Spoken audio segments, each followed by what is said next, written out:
Hello students, मैं Akhilesh Tiwari, accounting by AK Tiwari. आज आप सबके लिए यूपी बोर्ड की हरास चैप्टर से, हरास अध्याय से मैं ये तीसरा वीडियो लेक्चर लेके आया हूँ। इसके पहले के वीडियो लेक्चर्स में मैंने आपको हरास की डेफिनेशन, हरास क्यों लगाते हैं, हरास की विशेषताएं, इन सारी चीज़ों को मैंने एक्सप्लेन किया हुआ था। उसके बाद मैंने हरास की विधियों को एक्सप्लेन किया हुआ था। हरास की विधियों में हमने एक विधि पे क्वेश्चंस भी किए हुए थे, जिसकी लिंक आप न हो तो हमारे प्लेलिस्ट में जाके उन वीडियो को भी देख सकते हैं। ये हमारा जो वीडियो लेक्चर है, ये हमारा हरास की द्वितीय विधि क्रमागत लागत पद्धति भी है। क्रमागत लागत या क्रमागत ह्रास पद्धति कह सकते हैं। क्रमागत ह्रास पद्धति। अब इसके नाम से स्पष्ट है, ये इसके नाम से स्पष्ट है। क्रमागत ह्रास पद्धति के अनुसार जो हम लोगों ने अस्थाई ह्रास पद्धति में मैंने पढ़ाया हुआ था कि किसी भी मशीन, ठीक, किसी भी संपत्ति पर जो भी ह्रास एक बार लगा दी जाती है, वही ह्रास प्रत्येक वर्ष लगाई जाती है। जैसे मैंने वहाँ पे बताया था कि अगर मान लो कोई मशीन है, 1 लाख रुपए की मशीन है और उस पर 10% दर से क्या करना है, हमको ह्रास काटना है, तो प्रति वर्ष अगर हम 10,000 रुपये क्या करेंगे, ह्रास काटेंगे, तो 10 साल तक हम 10 वर्षों तक यही हमारा क्या होगा, ह्रास होगा।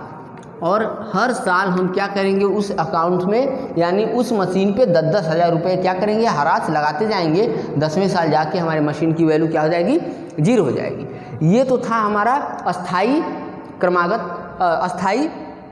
ह्रास पद्धति।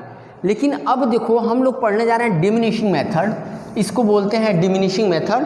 तो डिमिनिशिंग मेथड में क्या होता है, तो देखिए डिमिनिशिंग मेथड में जो भी ह्रास लगाए जाते हैं, वो ह्रास संपत्ति के अवशेष मूल्य पे लगाए जाते हैं। मतलब कहने का मतलब जो बचा हुआ मूल्य है, उस मूल्य पे लगाए जाते हैं। फॉर एग्जाम्पल, मैं एक एग्जाम्पल लेता हूँ, एग्जाम्पल के थ्रू ही आपको बताता हूँ। इस विधि के अनुसार मान लो कि एक मशीन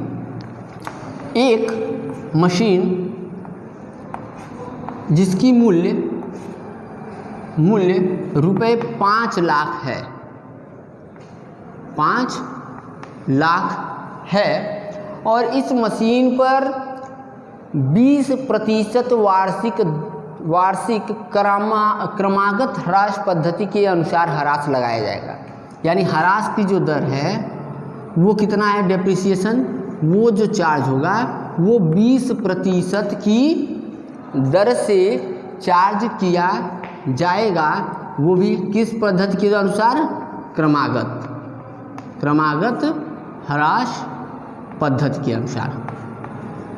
अब समझ में आया? अच्छा, तो सर ये लगेगा कैसे? तो देखो, सबसे पहले हम क्या करेंगे, मशीन का अकाउंट बनाएंगे। मशीन की अकाउंट जो बनेगी, सबको पता है कि ये क्या होता है, डेट, क्लियर। यहाँ हम डेट लिखेंगे, यहाँ पर्टिकुलर, और यहाँ अमाउंट। यहाँ भी क्या लिखेंगे, डेट, पर्टिकुलर, और यहाँ अमाउंट। अब ध्यान दीजिए, मान लो अगर डेट दिया है कि 1 अप्रैल 2018 को अनलिमिटेड, मैंने इस क्वेश्चन को पूरा ना लिख के बस आपको थोड़ा सा इन्फॉर्मेशन दिया है, लेकिन क्वेश्चन किस प्रकार से पूछे जाते हैं मैं आपको बता रहा हूँ। 1 अप्रैल 2000 को ए लिमिटेड ने या अनलिमिटेड ने एक मशीन खरीदी 5 लाख रुपए की, जिस मशीन पर 20% की दर से ह्रास क्रमागत ह्रास पद्धति के अनुसार से ह्रास काटा जाएगा। कंपनी के क्वेश्चन में बोल देगा कि कंपनी के पुस्तकों में 3 साल का लेखा कीजिए। तो 3 साल का अगर पूछ रहा है, 3 वर्ष के लिए, तो 3 वर्ष का हमको क्या करना पड़ेगा, अकाउंट बनाना पड़ेगा, ठीक। और यहाँ पे सबसे पहले 1-4 अप्रैल को हमने मान लो ख़रीदा, तो यहाँ पे हम क्या लिखेंगे, टू बैंक क्योंकि हमने क्या किया, मशीन खरीदा। अमाउंट क्या आएगी, 5 लाख की खरीदी तो 5 लाख रुपए। अब साल के लास्ट में 31/3/19 जो हमारा फाइनेंशियल ईयर होगा वहाँ पे आएंगे तो सबसे पहले क्या चार्ज करेंगे, बाय डेप्रिसिएशन। यहाँ तक तो कोई दिक्कत नहीं होगी, clear. Bye depreciation, depreciation at the rate कितने प्रतिशत से, तो 20%। साल के फर्स्ट डे में वैल्यू कितनी थी, तो 5 लाख। 5 लाख का 20% कितना होगा, तो देखो बच्चों 5 लाख का 20% आपका हो जाएगा कितना, 1 लाख रुपए, क्लियर।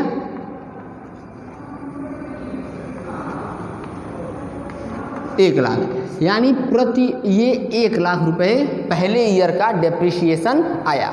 अस्थाई लागत में अब यही 1 लाख हमेशा हम लगाते चले जाते थे एज ए डिप्रिसिएशन, बट यहाँ पे ये 1 लाख रुपए डेप्रिसिएशन पहले साल का कट गया तो क्या बचेगा बैलेंस 31/3 को ही, तो बैलेंस बचेगा, बैलेंस CD 4 लाख रुपए, क्लियर। ये कितने हो गए, 5 लाख, और ये कितने हो गए, 5 लाख।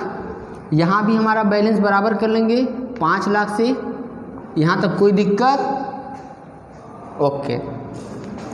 1/4/2019 को बैलेंस क्या आएगा, टू बैलेंस मशीन कितने की बची है, ब्रॉट डाउन 4 लाख रुपए ना, तो यहाँ कितने लिखेंगे, 4 लाख, क्लियर। अब इसके बाद क्या लिखेंगे, 31/3/19। अब यहाँ भी डेप्रिसिएशन लगेगा। हमने अस्थाई प्रभाग पद्धति में बताया हुआ था आपको कि क्या बताया था मैंने वहाँ पे मैंने बताया हुआ था कि जो एक बार डेप्रिसिएशन लग गया वही बार बार लगता है, लेकिन क्रमागत ह्रास पद्धति पे जो अवशेष मूल्य बचा हुआ है, यानी जो शेष मूल्य बचा हुआ है उस पर लगाया जाता है। यानी यहाँ 4 लाख रुपए बचा है, तो अब हम क्या करेंगे, इस 4 लाख रुपए पे 20% डेप्रिसिएशन लगाएंगे, न कि 5 लाख पे। तो 4 लाख का 20% कितना होगा,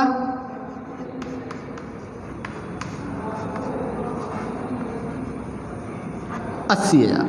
तो पहले दूसरे साल कितना आ गया, 80,000।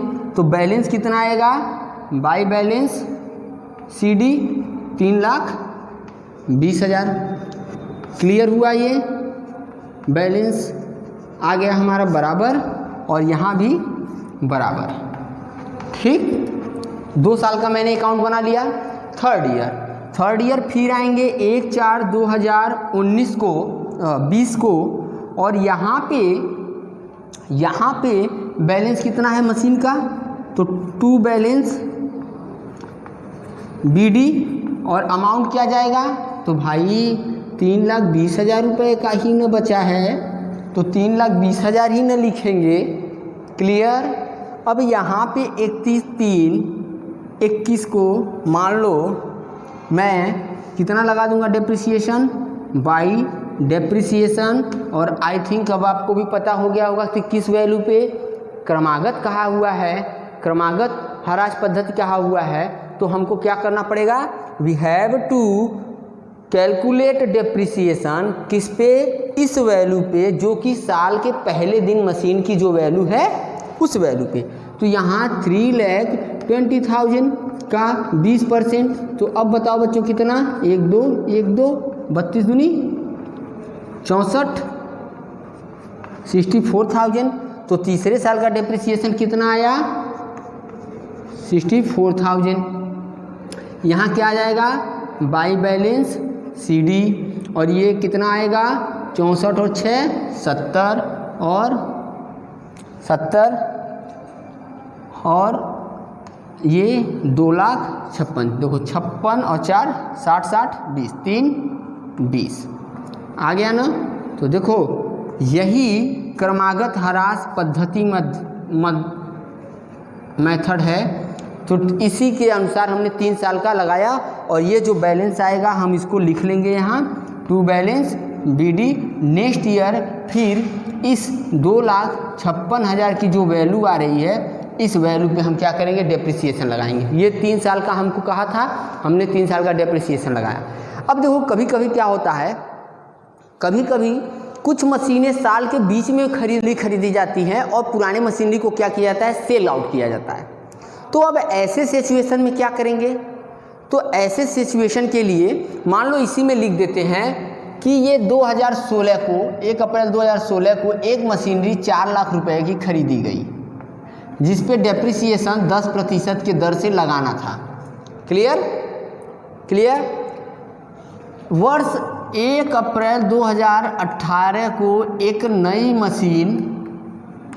मशीन रुपया 2 लाख की खरीदी गई। क्लियर।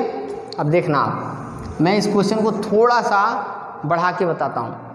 2 लाख की क्रय की गई।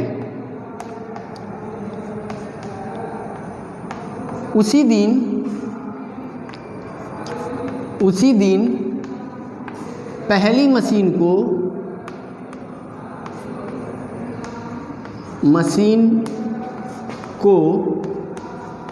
रुपए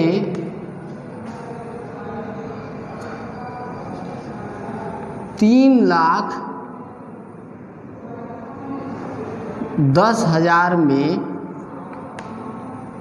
बेच दिया गया, बेच दिया गया। अच्छा, तो सर अब क्या करेंगे हम, तो देखो कुछ नहीं, एक सिंपल सा है कि एक मशीन खरीदे और दूसरी मशीन को क्या किए हम लोगों ने, सेल कर दिया। ठीक, तो अब देखो आप, बेच दिया गया, हराज की दर दी हुई है। ठीक, अब हम लोगों को कुछ नहीं करना है, सेम क्वेश्चन को लगाने का जो तरीका होगा वो वही होगा, बस थोड़ा सा ट्रीटमेंट बढ़ेगा। इस चीज़ को आप सीख लीजिए, मैं अभी बताता हूँ। और इस टाइप के क्वेश्चंस पूछे भी जाते हैं, तो देखो आप। ठीक, ये हो गया आपका अमाउंट, ये हो गया डेट, ये हो गया आपका अमाउंट, ये हो गया आपका डेट। तो देखो 1 अप्रैल 2016 को पहली मशीन खरीदी गई। ठीक, ये कब खरीदी गई, तो देखो आप यहाँ लिखेंगे जब खरीदी गई टू बैंक, कितने का, 4 लाख रुपए का। ठीक, अब आएंगे 31/3/17 को हमारा क्लोजिंग होगा ना फाइनेंशियल ईयर का, तो उस दिन क्या लगाएंगे, सबसे पहले डेप्रिसिएशन लगाएंगे 10% के रेट से। क्रमागत है तो साल के पहले दिन जो बैलेंस रहती है उसी बैलेंस में हम क्या करते हैं, डेप्रिसिएशन लगाते हैं। तो 10%, 4 लाख का 10% 40,000। बैलेंस क्या बचेगा 31/3/17 को, तो बैलेंस बचेगा बाई बैलेंस कैरिड डाउन 3,60,000। ये हो गया हमारा 4 लाख। क्लियर हुआ, यहाँ भी हमारा 4 लाख। नाउ अब देखो आप 1 अप्रैल 2017 आ गए। क्वेश्चन में कब बोला, 1 अप्रैल 18 को बेचा है ना मशीन को, तो रोक दीजिए। इस साल भी यही बैलेंस रहेगा हमारे पास, क्या, to balance brought down, amount क्या जाएगा 3,60,000।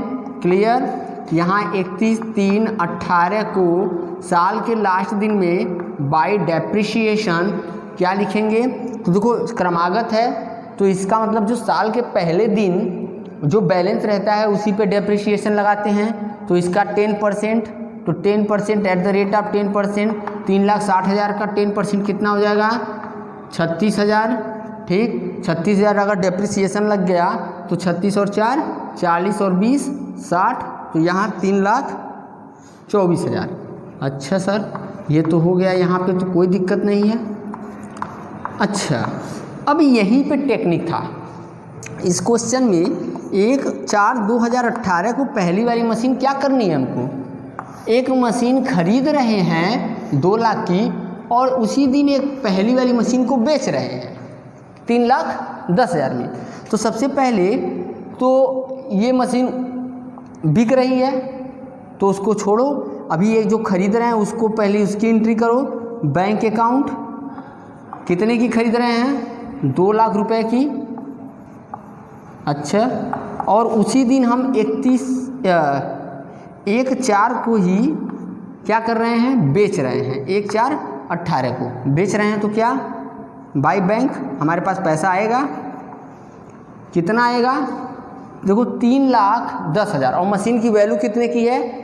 जो मशीन बची हुई थी वो कितने की बची थी? 3,24,000 की।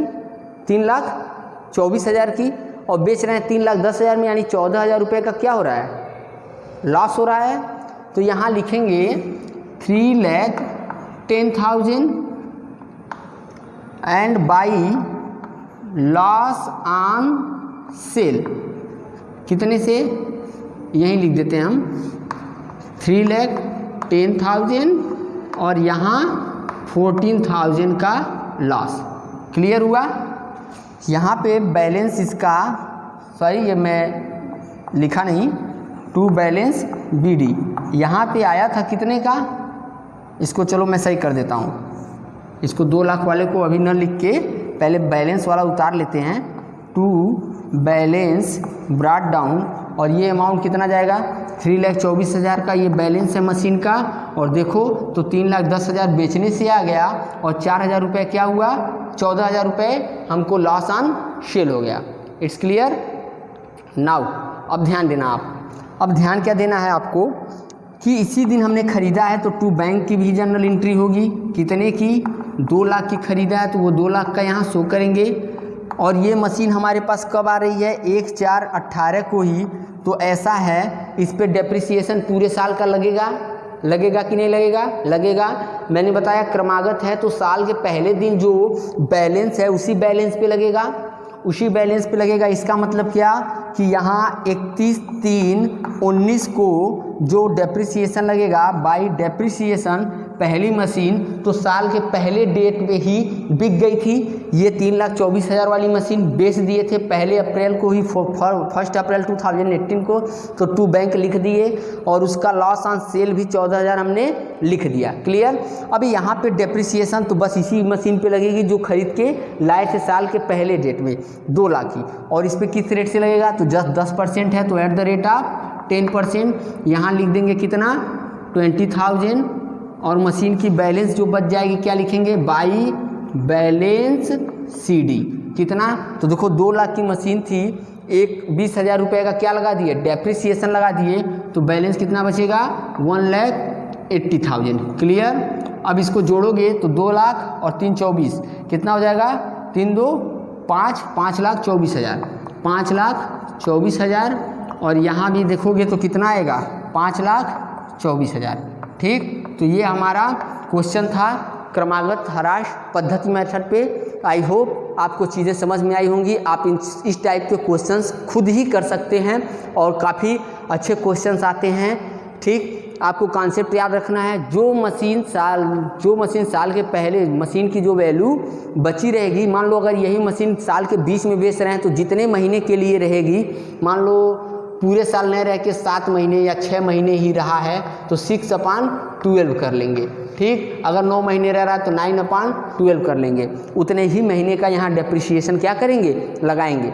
ठीक, तो याद रखना। आई होप आपको ये समझ में आया होगा। अस्थायी क्रमागत ह्रास पद्धति, इसका कॉन्सेप्ट वही है कि जो मशीन की वैल्यू आएगी डेप्रिसिएशन लगने के बाद, उसी वैल्यू पे फिर हम डेप्रिसिएशन चार्ज करेंगे। अस्थायी क्रमागत ह्रास पद्धति की तरह जो एक डेप्रिसिएशन एक बार लग जाता है उसे बार बार नहीं लगाएंगे। Clear? I hope please like, subscribe and share the channel. Thank you.